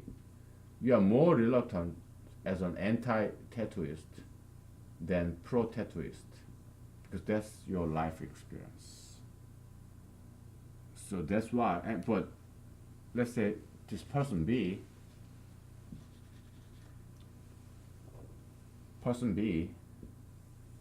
younger, right? This person was born in 1990, okay? 1990. Then 2000. Then now he's in 2020. He's 30 years old.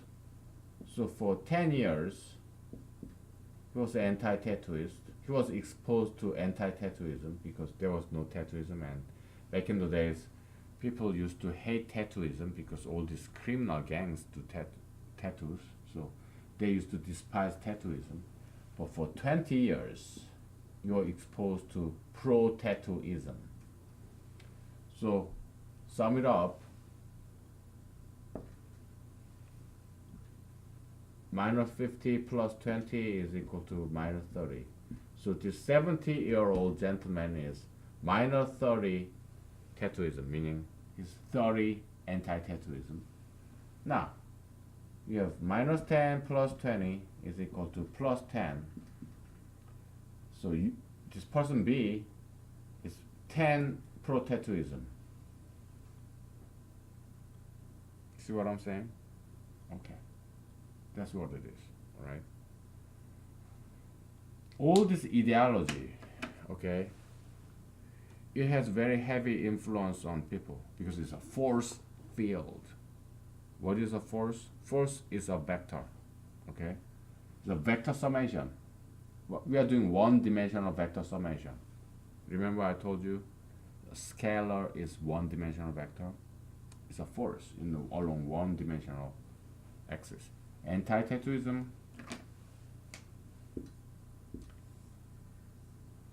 you have zero. Anti-tattooism and pro-tattooism, okay?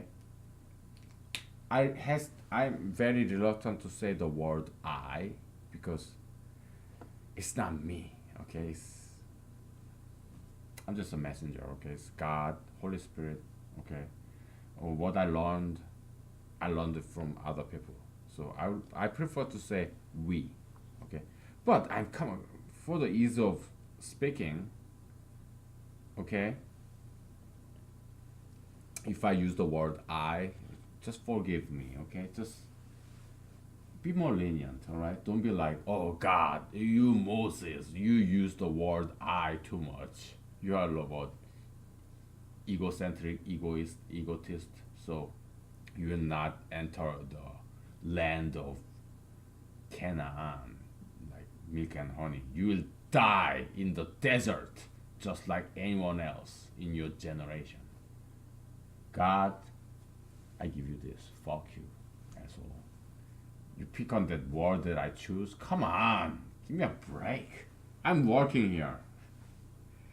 The way I see God and Jesus, to me, they are like my fathers, my family members. So yeah, I joke with them. Okay. It's my personal religion. Okay, so if it offends you, I apologize. Okay, but that's just my personal version of Christianity.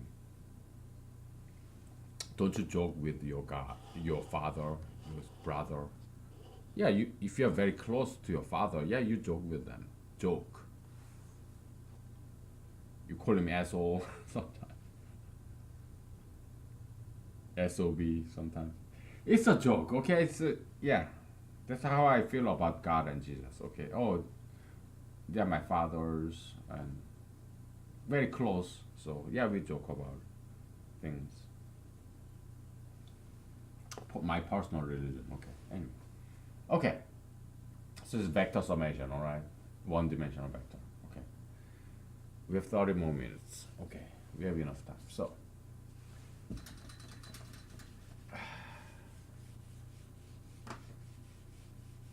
we are doing in multiple level, okay? Elementary level and intermediate level and then advanced level, okay? Step by step, gradually, okay? We're gonna get there, okay? We will get there. So,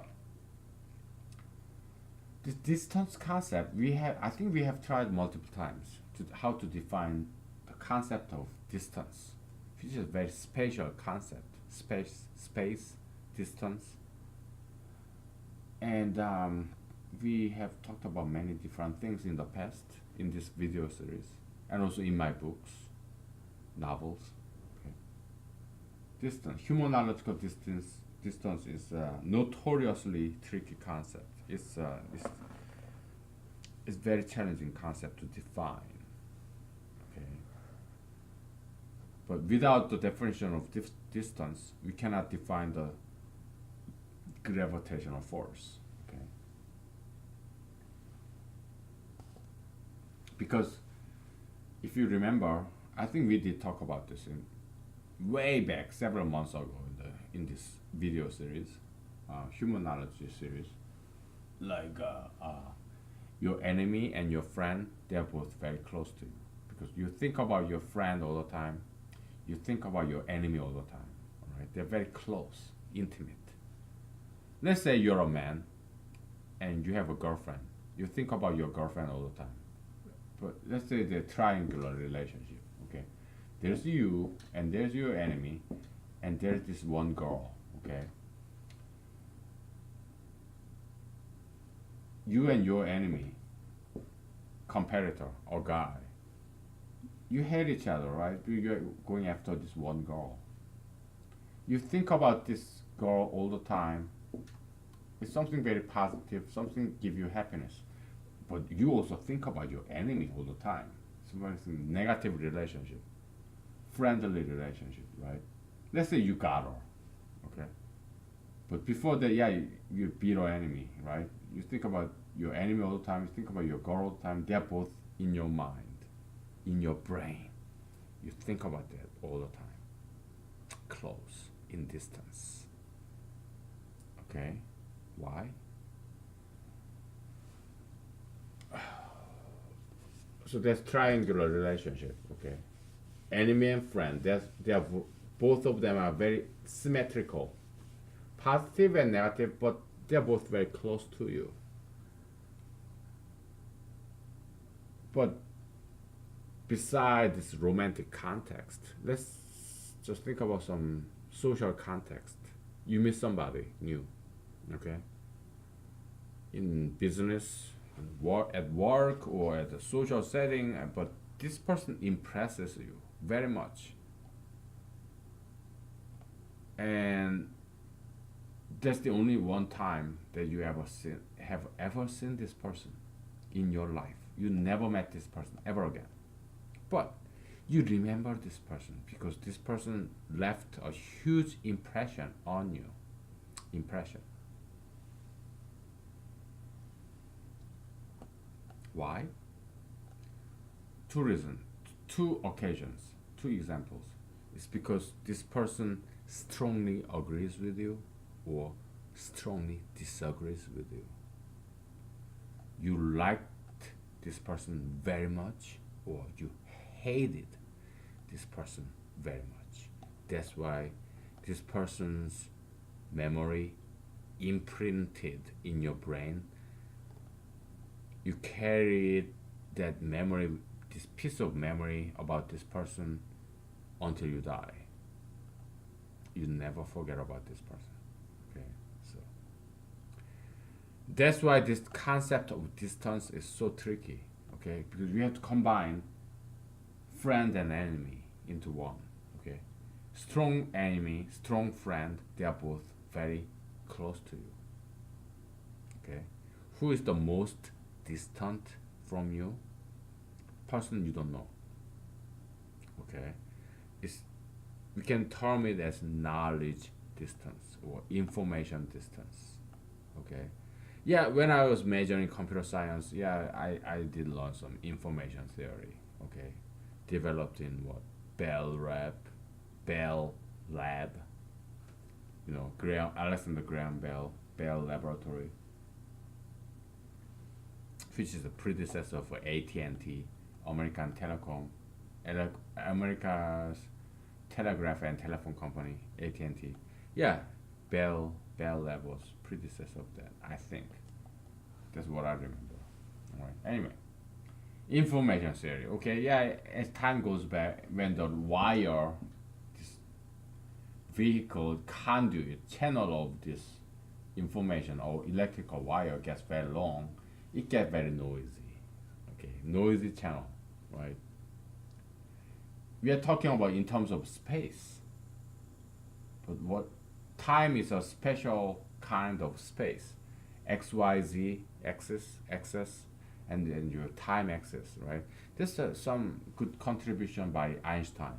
Okay, yeah, time is just special case of space axis, the fourth axis in space. That's time.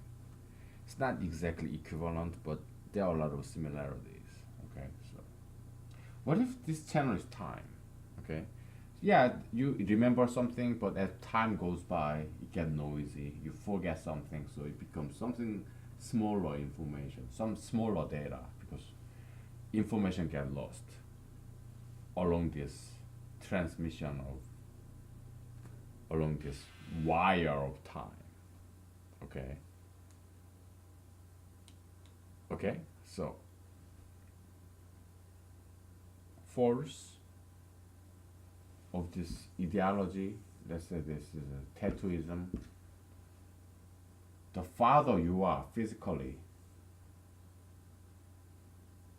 let's say this is you, okay? In physical distance, let's say tattooism is very popular in America, United States of America, but let's say you're half the globe away, like in Indonesia, okay? Probably you are not as strongly influenced by this American tattooism because you're so physically far away. Or America today is infested by this evil of tattooism in year 2018, 2019. Okay. But let's say you are 50 years from now. You are born in year 2069.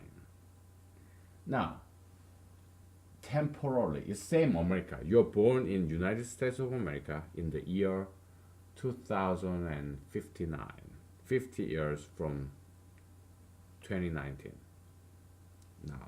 Okay, yeah, you're temporarily distanced from the era where tattooism was the king of America. Okay, so yeah, you are less likely to be influenced by this tattooism as a big mainstream ideology. Okay, yeah, so that's the conceptual level explanation of this metaphysical distance. Okay, there's more to it. Okay, there's a lot more to it. We have 15 more minutes. Okay, we're gonna take like 5 minutes break, and 10 minutes we'll do some more about the metaphysical distance concept. Okay, I told you it's a very tricky concept. It's a convoluted, sophisticated, complex concept. Okay, complicated. So, but we get to the bottom of it. Okay, we'll unravel this concept of metaphysical distance. Okay, after a break. All right.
Okay, we're back.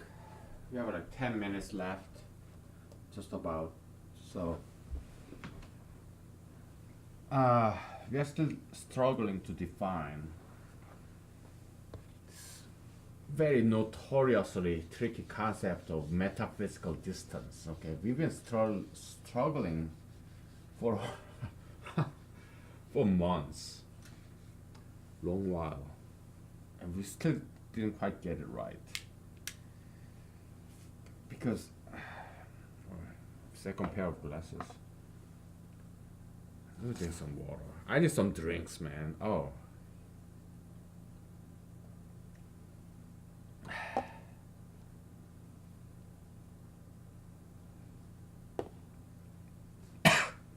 When you say, okay, in a romantic market, romance context, let's say you have a girlfriend, okay, opposite sex, you're both single, same race, okay, or some legitimate interracial relationship like ethnic man and mature lady with kids and grandkids, whatnot, okay. You have a girlfriend, okay, she feels very close to you, but she's so far away. Are you in a long distance relationship? Or, that's romantic context. There's this secular concept of relational distance. You, your friend, your friend's friend, your friend's friend's friend, your friend's friend's friend's friend, friend, relational distance. Okay? And there's a physical distance. Somebody you just met in a supermarket. You don't know that person, but physically you're very close. Okay? Or maybe there's somebody, you and some celebrity. Maybe you're a huge fan of Madonna. I like Madonna. I like many of her songs, like made in back in 1980s. But I never met her. I never seen her. Maybe only on television and YouTube videos and magazines. I never met her. Okay? And physical distance between Madonna and me, very far away, right? I don't even know where she is now. Where in Los Angeles, New York, who knows? I don't know where she is. I never met her. She doesn't even know me. Okay? She's just some famous celebrity, Madonna. Okay? But because I like her music and her dance moves, her music videos, some of it, she's very close to me, like it or not, okay? But she does not know me. So distance concept, it has some direction. It's a vector. Okay? It's not scalar. Because, okay, at least it's not commutative. The distance between Madonna and me is infinite because she does not know me. But distance between me and Madonna is something very close. Because she's in my brain, my memory. Because she's a celebrity. I mean, she's a household name, right? Do you see how complex the distance, metaphysical distance concept is? Now do you get it? Okay? That's the task we have at hand. We have only like 5 minutes left. So we have to continue this tomorrow. Okay? I'm just giving you overview, bird's eye view. All right? So, in this context, this example of tattooism, right? If somebody very close to me, what does that mean? Somebody very close to me. It could be Madonna, it could be Michael Jackson, it could be my role model that I've never met, who does not even know me. Yeah, if that person have tattoos, it will have a huge impact on me. Oh, my role model that I've never met, who's like thousands of miles away, that person have tattoos, so maybe I should get tattooed too. Why? Because that person is so close to me. Meaning, that person, between the distance between me and that person is very close. So I have that person, this role model, celebrity, has huge influence on me. It's this distance concept, gravitational force.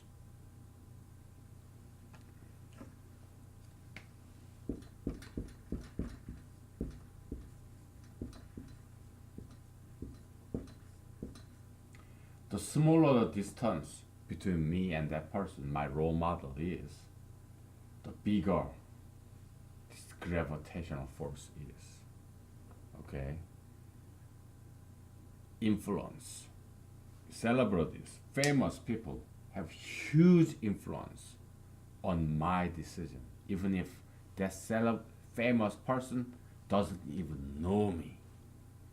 But I know that person because I see this person, celebrity, famous actor, actress, president, congressman, senator, or pope or whatever, scholar, very famous person. So I know that person, but that person doesn't even know me. But whatever that person does, it has huge influence on me because the distance from me to that person is very close. That person, I see that person on my cell phone, news, less than 1 foot away from me. I see that person's picture. I read what that person says or write on my cell phone. Very close distance, metaphysical distance. Okay. Whew. Huge force, huge influence on me. Because the distance is very small, it's in the denominator, it makes this whole number bigger. Okay? Oh boy. But what if that person is somebody physically close to me, like my brother that I love, or my sister I love, or my friend, my colleague, or some random person I meet in the supermarket? Physical distance is very close. So small distance still have huge influence on me. Why? Physical distance is very close. So if I see some random person in a supermarket or on the street, that person have tattoos. Ooh, maybe I should have tattoos too. It's not just the one person. Next.